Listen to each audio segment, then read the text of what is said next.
Welcome back to the podcast, author Sandy Day. It's great to have you back on the show. Thank you, Kevin. Thank you for having me back.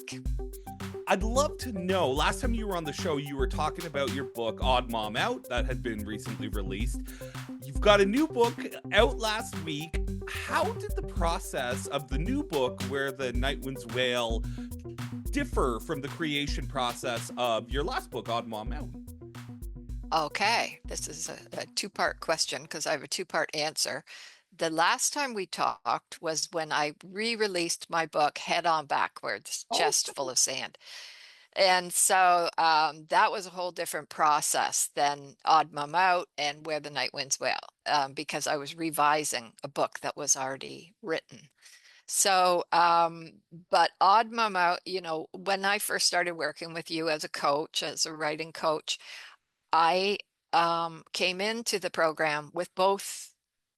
Was it both? Well, I had done your story plan, so I had planned Odd Mom Out in the story plan because I just thought, I wouldn't mind trying this out. I've already got this other novel written, so I thought, and I don't want to use that as my story plan, so I'll just do story plan on some new idea I had, which was right just coming out of the pandemic lockdown, and I wanted to write something lighter because this book, Where the Night Winds Wail, is a much more serious book. And so then I just was having so much fun with Odd Mom Out after a story plan that I thought, oh, at first I talked you into letting me join both story plan or first draft and final draft at the same time and tried to work on the two projects at once, and that didn't pan out. It's impossible. I mean, maybe some people can do it, but I certainly can't, although I try. Um, Working on more than one book at a time. And I found it much better to just concentrate on one book at a time, even if I have multiple projects going. So I had started it in 2018, Where the Night Winds Wail. I think I did, oh geez, I can't remember, NaNoWriMo. Was it, or it must have been 2020. Anyway, I did NaNoWriMo, and then the pandemic hit. So I guess it was 2019 that happened. And so I had what I thought was, a final draft. And, it was probably 40,000 words long, which is what I used to write. And now publication day, it was 93,000 words long. So yeah, and so 30,000 words longer than Odd Mom Out as well. and so what changes when you go from a 30,000 word first draft to a 90,000 word final draft? Interiority, better description, character development. I think I created a whole new character in Charlotte. I added Charlotte. Yeah, so she was like in a quarter of the book, and that added a lot of words, like if we're talking 100,000 words, she's like in 25,000 of those words. So that added a lot of words, and also dialogue. When I first started working with you as a coach, I didn't write dialogue. I hardly ever wrote dialogue. And I remember back in the beginning, you saying that readers love when they get to a page that's dialogue. And so the page just eases up and they think, oh, good, dialogue. I can just read a few more pages because it's just dialogue.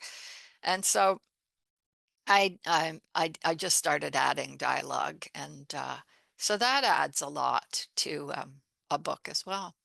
So you had drafted Where the Night Winds Wail, then you planned Odd Mom Out and wrote Odd Mom Out. What was it like returning to Where the Night Winds Wail after having done an entire other project? Was that challenging or was it refreshing to come back to it with new eyes and more experience?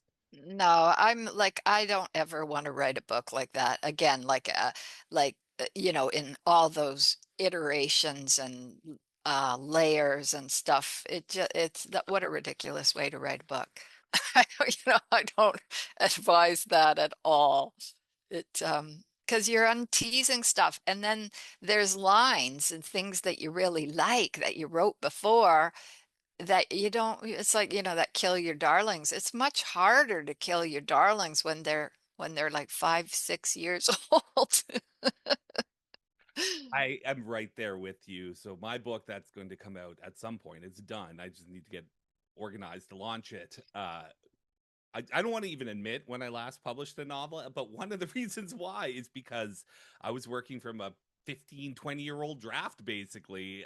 And I agree with you. It's kind of a nightmare to you'd think it would be easier to have something to start with, but looking back, I probably just should have started fresh and just rewritten the whole thing instead of trying to Yeah. I old. don't even know if I could rewrite, like just start from scratch and rewrite the whole thing. I don't even think I was even that, when you first get the idea, this is what I want to write. This is what I want to write about. I kept having to remind myself what I was trying to write because like you get further and further and further from the germ of the project and it's harder to sustain your real enthusiasm for the project. A lot of time I just thought, I just want to finish this book. Well, let's talk about the germ of the project because I'm going to guess it was the song "The Long Black Veil." Would that be correct? Yeah, and um I'm kind of like I got thrilled again yesterday when I posted on my Facebook page for like it dawned on me, oh yeah, I have a Facebook page. I should tell these people what I've been doing for the last 3 years. So I posted it on Facebook and somebody who I'm Facebook friends with, but I haven't seen in a million years, they wrote as a comment, I'm buying it just from the long black veil reference. And so the book is called Where the Night Winds Wail, which is a line in Long Black Veil, although I think the line might be when the night winds wail. I'm not sure. But I thought, oh, and then somebody else said, I love the shout out to the band. And I was like, oh, man, these people get it. And was just so happy to have people get it and not just get it, but be like, okay, now I have to read it because I love that song too. So that was really good. I've heard you reference this song for years now, and I finally went and listened to it. Like the other day, I listened to a Johnny Cash version. Yeah. And what kind of surprised me was how minimal and stark the story is in the song. I thought there was going to be so much there that you were pulling from, but really, it seems like it was almost more the spirit or the idea or the feel of the song that launched you onto this storytelling journey. Yeah, definitely. There's some like the secrets and the hidden loyalties and like the betrayal like all over the place in that just really intrigued me. And you've listened to the Johnny Cash, you have to listen to the band. Um I'm a huge Bob Dylan fan. I must have heard the band version at some point, but I didn't really click at the time. I try to familiarize myself with everything Dylan, so I feel a little ashamed that I can't immediately bring to mind yeah. the band version. It's from the album Music from Big Pink, Okay, so it's and I their bet. first one. And there's lots of YouTube videos of them performing it live too. And it's just so, like, it's so haunting. And, I picture the guy who hangs um, because he won't come up, he won't provide an alibi for himself because he's waiting for a signal from the woman he's having an affair with, and she doesn't give the signal, and now she's haunting his grave. And I think, what is going on with her? Like I just both of them was like, and that they didn't, there doesn't seem to be any care for the best friend's wife, like, or the best friend. Like, they're just neither of them cared about that. Like, I just really, the whole thing just so intrigues me. So if this is originating in the band, and I think of the band as roots rock being this Americana style of music, you're obviously a Canadian author. How does this kind of American influenced song translate into a Canadian piece of literature? Well, Robbie Robertson was Canadian. Garth Hudson was Canadian. I don't even know if I don't think Richard Emmanuel was, but like they were more Canadian than they were American. Like Levon Helm really Americanized them.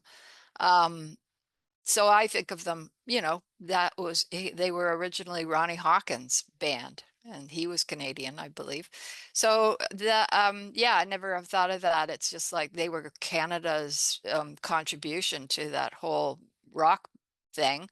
I was 9 years old when that album came out, and my sister would have brought home the record, and my sister's been a huge influence on me for the music that's like the soundtrack of my life. She loved the blues and all she just liked a whole like she liked the Beatles and stuff, but she just had kind of a different um thing than the mainstream, like, Rolling Stones. I don't think we even owned a Rolling Stones album, but my sister was like that age, the hippie age. So she, my musical influences definitely came from her, and I'm really grateful to her for that. And yeah, it was like that was just a big part of my life, that music, especially in the 70s. And my music was everything back then. Does the fact that the book was inspired by a song, did that play into the fact that your main character, Jake, is a musician? Yeah, of course. Yeah, yeah. So tell me about that a bit. What is the role that song itself or music itself plays in the narrative of the book? I was thinking that Jake was going to have this talent, like sort of an innate talent for songwriting that he had suppressed by, living in the world that doesn't recognize when you have that kind of artistic talent, that you have something really viable to contribute to the world. And yet we spend billions of dollars, on entertainment constantly. Everybody has every form of entertainment they can get, and they love music and stuff, but God forbid you would pay a musician, So I have had several relationships in my life with musicians, and that that whole thing that they have, this like musical talent is, I know you have it too, Kevin. I mean, I haven't heard you play or anything, but I imagine you were able to learn how to play guitar and be able to get up on stage and do it. Like, not everybody can do that. I tried to learn how to play violin. I never could play violin. A guy couldn't do it. Well, I would say on my part, it's not so much talent as it was passion. Yeah, As a punk rocker, you don't need too much talent. You just need some attitude and some passion, and that'll go a long way. So, yeah, as with my coaching and my podcasting, I ride that energy talent. yeah. Well, I think how it related to me was I knew I was a writer when I was really young, and it wasn't like I was discouraged from writing, but there's always a thing like, oh, you think you're going to be a writer, eh? Well, maybe you could become a teacher, and all that kind of stuff. So, I can relate to like a musician who suppresses their talent because they're just trying to get like a day job, a real job, like get paid by somebody, all that kind of stuff. I was thinking too, like when my sister graduated from Guelph University, Margaret Atwood was the keynote speaker at her graduation, and she talked about this idea of that. I guess she's speaking to graduates, but so she was talking about how in the old days there were patrons of the arts, and somebody like people valued art, and so they would like be your patrons patron or your angel or whatever, and help you to stay alive while you did your art and, hoping to make money. And that really stuck with me. It was like, yeah, like that seems, instead of, I never had the attitude of, well, I have to have a day job so that I can write. I never had that attitude.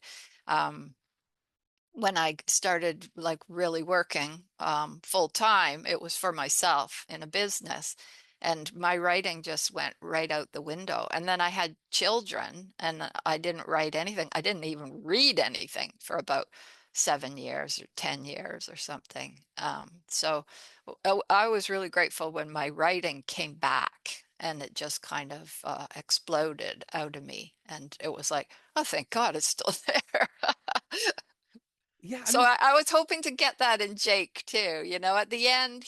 Well, I'm not going to say the end, spoiler alert, but I wanted him to have that experience of, maybe what I've been concentrating all these years is not not true to my real self.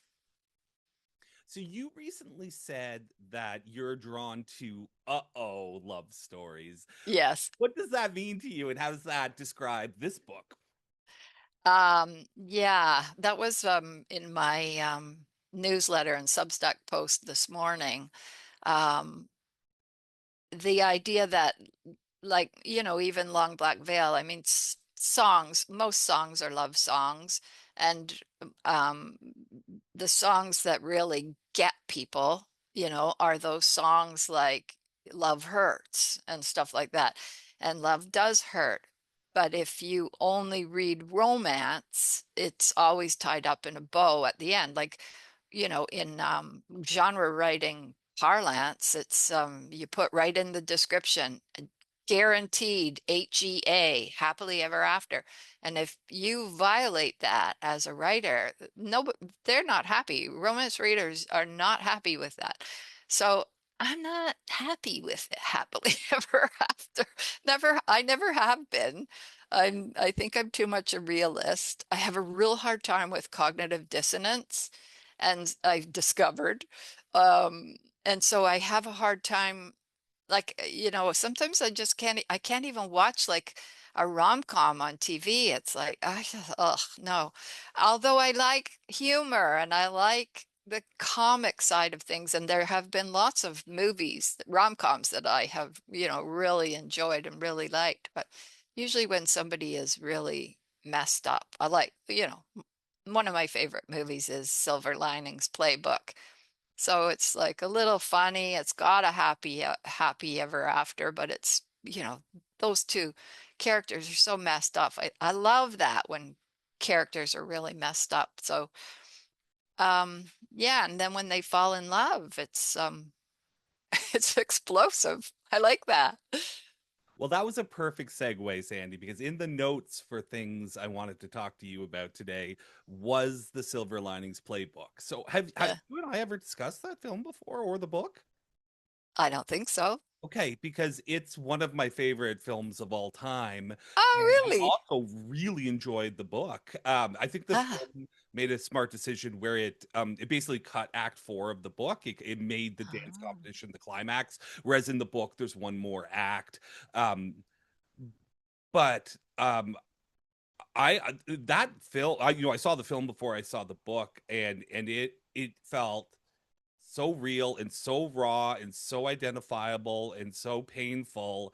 Um, yeah, it just resonated with me beyond belief. Do you recall when you first saw it, or kind of what your takeaways were? Or Yeah, I have this thing where I used to go to all the movies all the time.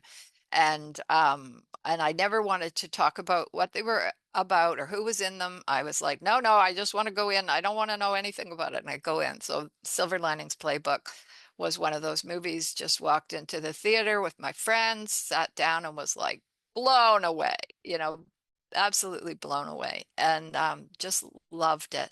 And then I've watched the ending, the dance sequence, probably about 1,000 times on YouTube. Like, if I just need to pick me up, I just put that on. And um, yeah, I just loved it. It was just so powerful. And Like it's a, I don't know what the book is like, but in they turned the movie into a performance story, and I like performance stories. There's, tons of them. Billy Elliot, that kind of thing. I love those kind of movies, although I'm not a big musical fan. I don't like musicals, but I like those kind of performance stories that have to do with music and dance and stuff. So I just loved it. Something I teach in Story Plan Intensive is this idea of our characters starting the story with a wound. They've had some formative event already in the past. And I just think Silver Linings Playbook is such a fantastic example of that, where I think starting the film, from what I recall, the book, the reader doesn't necessarily know exactly what happened. Like, I don't know if we ever know exactly what happened with his brain injury, and we kind of eventually find out what happened with her, but we just start with these broken people in so much pain. And it very much resonated with what you said there when you said, like, you can't watch a rom-com, like I see those two characters and I'm like, that I know, that I get, like, that is life to me. And obviously brilliant casting on both the protagonists as well. I knew who Bradley Cooper was. Obviously, I think he'd done the Dude, Where's My Car adult version, whatever it is. Mhm. You know what I'm talking about? His movie. Yeah, vaguely, but I don't, yeah. And I'd seen Jennifer Lawrence in like X-Men and some other things. She didn't really catch me or anything. And then I saw that film and I was like, Jennifer Lawrence is my favorite actress. Bradley Yeah, Cooper me is too. brilliant. It's that amazing moment when, like, actors and scripts and everything just come together and you have like this perfect little piece of art that is. Yeah. And I think part of it. Well, what I liked about Bradley Cooper and the beginning of it, and like what was a huge hook for me, and it's a hook for me in all these kind of love stories, is he's obsessed. He's obsessed with his ex. He can't get past it, you know? And he thinks, like, he's completely delusional, thinking, oh, she's gonna like me now. I'm all fixed. She'll like me now. Why would she be afraid of me? All that. Oh yeah, I loved that. How his obsession. I love, like, Sean Coyne talks about the three kinds of love stories. There's courtship, which is the romance stories, and the marriage, and I'm interested in the marriage stories too. And then there's the obsession, and I love the obsession plots. I just find them fascinating. I totally relate. I get completely obsessed with people. It's terrible. Keep me away from people. Well, for people who've maybe been listening for a few minutes now and are interested in the book, how would you summarize the plot, or what's the sort of blurb you're using to let people know what the book is about? Because certainly obsession is a part of it. Well, it takes place in 1998, Ontario, and I could describe it really as an Ontario noir. It's kind of got a noir feel to it, but it's definitely a relationship story, focused on Jake's relationship with, basically, there's three narrative protagonists, but are narrators, and Jake's the main protagonist. And it's about his relationship with basically everybody he comes in contact with, and that he's not very good at relationships. And he's trying to navigate through pain and wounds from his past, and not drag them into the present, and sometimes fails, sometimes doesn't. And um, yeah, he has to go home. He has to go to his hometown for something, and then he has a hard time getting back to where he was. So So he returns to the past, basically, right? He returns to where he came from and picks up the old threads of his life. And something that I really love about the book is I think my thoughts on this might be changing a little bit as I get maybe a little wiser, but for most of my adult life, I've just considered adults to be broken children. Like, we're just like, I feel like we all get wounded and traumatized and lose people, and we have this idea that like, oh, a loved one got sick and passed away, and now that scar it's scarred over, and I've moved on. But I don't feel like that's how it is. I just feel like you have another wound in you that you just carry with you, you know? And so this idea that like Jake goes back to his hometown, and it's like all the wounds from Yeah. when he left are still there, right? Like, Yeah. these things don't necessarily scar over, right? Like they're just a part of you, and if you're pushed into a situation like Jake is, where you have to confront them, it can get pretty messy because they can feel as fresh as the day they arrived. I think too, like I'm intrigued by that character who's never dealt with the old wound. They just thought, "Oh, I'll just cover it up and carry on with my existence and pretend it never happened." And so really by covering up, you don't learn any skills for how to navigate any of the pain or any of the surprises or, the triggers and all that kind of stuff. Because you've always just covered it up and run away. Whenever things get tough, Jake runs away. So that he has to learn that. I mean, that's his whole thing is how what he learns. One of the early readers said to me that she said, I just loved watching him learn stuff, that he had to learn all the skills for life. Yeah, character growth, right? That Yeah. there's the funny thing where, I mean, I work with commercial authors more so than I work with literary authors like yourself. I mean, I think you're riding that line. You're probably going upmarket a little bit, right? Upmarket. You know, Yeah. I'm just I'm thinking an about that. upmarket writer. This book is like arguably literary fiction, but I mean, there's a crime plot to it, right? I mean, there is genre aspects to it. It is Ontario noir. Well, that's actually an interesting thing. If I'm going to just interrupt you here, but an early version of the book, I ran it by my friend who's a Crown attorney, and I had a murder in it. And like the person outside where the crime happens had been killed. And she's like, yeah, that's not how that works. Like the whole police procedural and all that kind of stuff. And I was like, oh, well, should I change the whole story or should I just make his crime a little less crimey? So I already there was starting to stray from the plot of the song Long Black Veil. So One that was a true thing that happened. one of the centerpieces in the book is a storm that comes. And obviously the book's called Where the Night Winds Wail. Is the storm part of the song? Um, on a dark, stormy night. Hmm. I think it is. I think it's part of, yeah. What was it like having such a kind of central part of the story based around environment as opposed to say dialogue or emotion or whatnot? This idea that the characters are struggling with their relationships with each other, but they're also boxed in or struggling with the natural world around them via this storm. That actually was just part of the whole original thing. That seems to be, I mean, I'm going to be working on another book that I wrote. I'm going to revise it, like update it and come out with a new edition of it called Birds Don't Cry.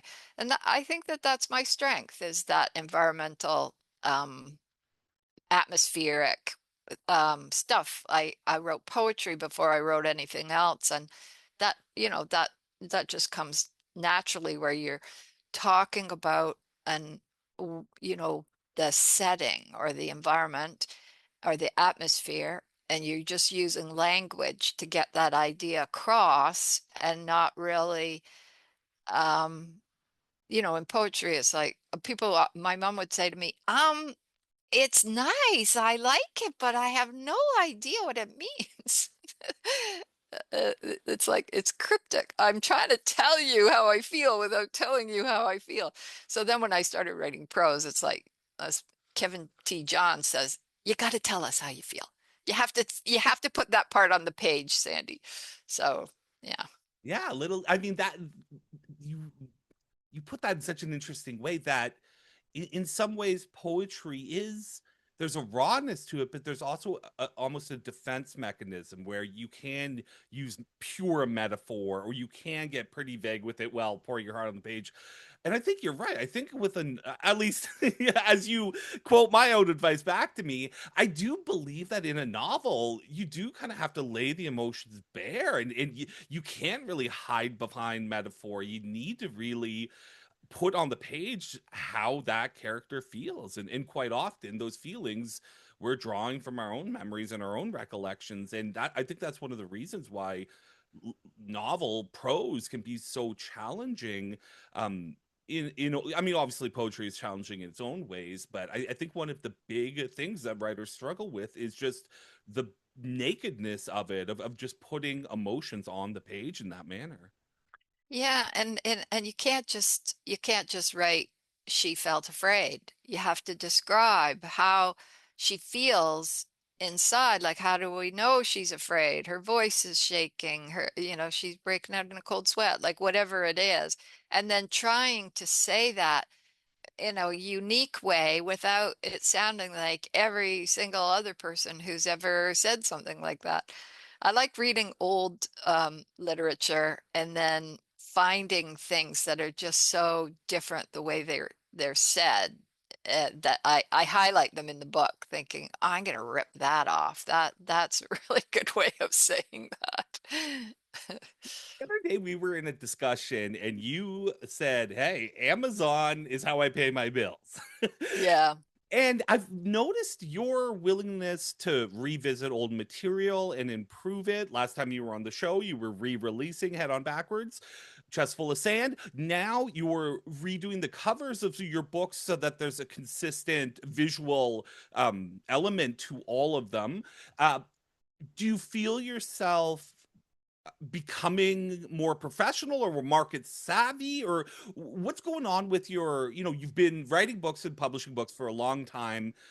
What's with this effort to kind of have a more consistent presence, or brand probably is our marketing term here. Tell us about that. Um, well, I come from a marketing family. My dad was a marketing manager.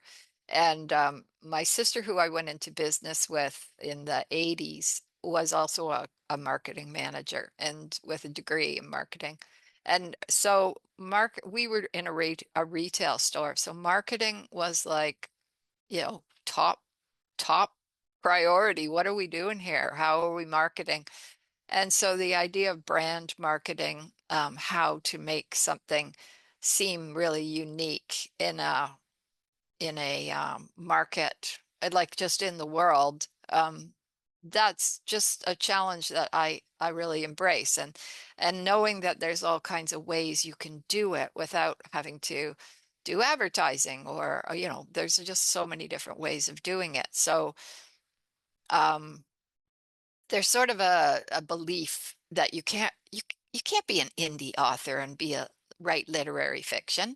You can't. That's just not how you do it. And I've always thought, well, you know, I that's how it is for me. And I'm not seeking a publisher for all that. The more I hear about other people having the experience with publishers, the more I'm glad I'm an indie author, that I have control over my own product. And that if they're not putting enough marketing effort into it, that doesn't matter. I'm putting the marketing effort into it. And so there was a few things that I just, decided to, well, why don't I make all my covers consistent? And actually, the guy I work for, Jeff Affleck, he talks about that with authors who come to us and they have a series of books, but their first three were done by this cover artist, and then the next one was this one, and then they did the next one themselves, and he's like, you might want to get some consistency going here so that people know which is the next book. Um, and it was him talking about, even if your books aren't in a series, if they're in the same universe, or they have the same theme or whatever, you can brand them so that people know, this is a Sandy Day book. Somebody who's doing it right now with the Barbara Pym books because she stopped being published. Like I think she died in the 70s. And so maybe some of her books now are on, anybody can publish them. Okay. So there's lots of stuff, yeah, that's happening with her, and somebody's branding them beautifully right now. And it's like, oh yeah, that's a Barbara Pym book. And they're modern looking covers, but they're her novels, and it's a really good way of doing it. So I thought, well, I'm really happy with the cover on Where the Night Winds Wail. And so I just thought, well, I'm just going to redo all my covers and make them all look the same. Not, the same, because books have different moods and tones. But I think about somebody like Margaret Atwood, who, she's written everything. She writes science fiction, she writes women's fiction, she's written like short stories, poetry, novel, or essays, like everything. Her covers are all over the place. So I don't, you know, she doesn't need to worry about her marketing, but I do. So I'm just trying to get those kinds of things consistent now and working on that kind of thing. Well, speaking of Margaret Atwood, your book came out and is doing extremely well off a launch here. Broke top 10 in your category, where the number one seated book currently is a Margaret Atwood book. How did it feel to see yourself, in a top 10 chart with someone like Margaret Atwood? Well, I work in Amazon. I know what that algorithm is doing and why, why, you will rank in a category one day and then fall to book number 150 the next day.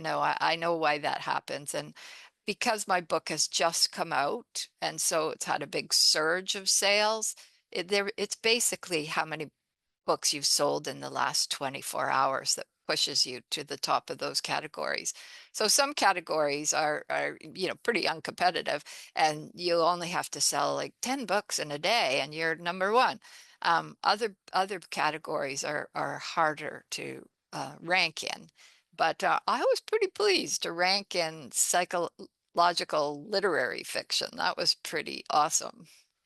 Yeah. So when you talk about working with Amazon and working with Jeff Affleck, do you want to tell folks a bit about what that work involves or how it's influenced how you approach your own writing or marketing? Jeff's taught me a lot about cover design and book description and blurbs and then networking and marketing and all the stuff that, everything from A to Z, and how you can just, incrementally get better results for your book. And then also, I think this is key, is that it's not just, launch and then pray for the best. It's just continue to market and keep going, market and market. So that's one thing, is you have to believe in the product that you're selling. Absolutely. And that's why I want to update Birds Don't Cry, because I know Birds Don't Cry is a good story, and it's good. It's a real Sandy Day story, that's for sure. Um, Along the same lines as Where the Night Winds Wail, like if somebody likes the mood of Where the Night Winds Wail, Birds Don't Cry would be a really good book to read. But I'm not happy with it the way it is. So I, now know, well, I can just republish it. And so when we look at what you have coming up next, is that your big next project or do you have other things on the horizon? That's one of them for sure. And I also have in mind writing some Christmas stories, and they're not like happy-go-lucky. Well, I mean, you can't write a Christmas story without it being heartfelt, but they're not romances. They're more like um, there's just a whole genre of Christmas stories that are moving and funny at the same time. And so I want to write those. I have ideas for those. So those are sort of percolating there in the background. Well, I just want my list to be right, all the covers right, and all the books that I'm marketing right in my mind, and then bring that one out. And then also, I write a Substack newsletter every week, and I have been for a couple of years. And so I'm going to, a lot of people have mentioned this to me, and you have, Kevin, is to collect some of those stories and put them together in a little book. So that's also one of my upcoming projects, is to get that together in my spare time. Something I have never been good at is regularity and consistency. This podcast does not come out on any regular schedule. I email my mailing list when I feel like it, and or when I have something to tell them. And this is not the best way to build trust and predictability with your audience, right? Whereas you said you have been like unimaginably consistent with your newsletter, sending out new material every Sunday for years now. Do you have any insights to share about that experience and how you've managed to be so consistent for years now? Hmm. Um, well, I know that because I set it up as the pattern, I don't know if anybody would notice if I didn't send one, but I've never tested that theory. I felt like it lots of times. When I went to Africa to my daughter's wedding in the fall, I had to set up 4 or 5 weeks in a row to publish when I wasn't around. And I thought it was funny because I was doing it in the like I'm posting in the future, um, getting ready, and I have no idea what's going to happen at this wedding, how I'm going to feel, or what I'm going to want to write about, or anything like that. So I had to choose things that were going to come out, and that people who just met me, or my daughter even, be like, Mom, when did you write this? Like, why did you post this? So that was interesting, kind of being prepared in advance to write something. But I've told you this, I just write them on the fly, last minute. And the pressure, it's like sometimes I think, oh, I can't do it, I can't do it. And then I think, it's nothing, just write it. I never seem to run out of anything to talk about. Like, everybody that knows me knows it's hard to shut me up. So just put it on paper or onto a computer now. Well, if folks want to get onto that mailing list, how do they do that? It's your Substack, right? Where do they sign up? Yeah, you can just go to my website, sandyday.ca, and you can click on, there's one on the free book. I think there's a pop-up that pops up, unless I broke it this morning trying to fix my website. But yeah, there's a pop-up, and if you, yeah, that's how you get on it. And there's a paid upgrade too if people want, isn't there? Yeah, but that's something I haven't been able to be consistent about, is coming up with, well, what's going to be paid content, and it's just like adding another layer of pressure. Lots of people pay for my newsletter because they're just kind and generous, and they're supporting me, and I appreciate that so much. And I I don't feel like they think they're ripped off because I'm not putting out any extra content.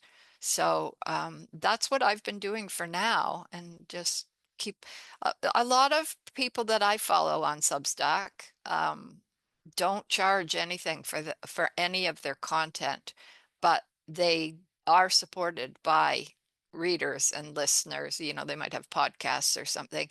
And I know that I support quite a few monetarily. And so that's how I do it. Just Well, I think the fact that people want to pay for your writing speaks to the quality of it. I support a couple podcasts through Patreon and other things, and all of them are because I watched their content forever and felt so, I got so much enjoyment and pleasure out of it that it reached a point where it's like, oh my God, I have to give these people some money, right? So the fact that people are choosing to pay to hear from you, just speaks to what great work you've been doing via your newsletter, but obviously with your novels and books as well. thank you. Well, Where Thanks. the Night Winds Wail ebook is out right now. When can folks expect the paperback? I'm sure by the time this is aired, the paperback will be out. I'm just awaiting a proof to come. I don't think it's going to come today. It might come tomorrow. And I'm looking into other alternate printing sources in the US, and I've ordered a proof from them, but it's going to take a while for it to get here. So the paperback's coming. Will be within 2 weeks. So excited for you. Obviously, I worked with you on this book, and so really excited to see it go out into the world. I know how much heart and soul and hard work and tears and everything you put into it for a long time now, and so just so proud of you and so happy to see it out into the world. Well, I really couldn't have done it without you and all the other members of the our group. It's just such an amazing support and resource and feedback from everybody. Just I mean, getting honest feedback from people who actually know how hard it is what we're trying to do, and to get feedback from them is just so. I mean, where do you get that in this world? Well, and I think folks like you are we're getting these kind of like senior members now who are serving as like great examples to everyone else in the program. There was a time when I first started coaching. I remember like 10 years ago being like, oh my God, when am my clients going to publish one of these days? I just think like I'm at this point now where I can barely keep up. Like I interviewed Linda last week. I'm interviewing you this week.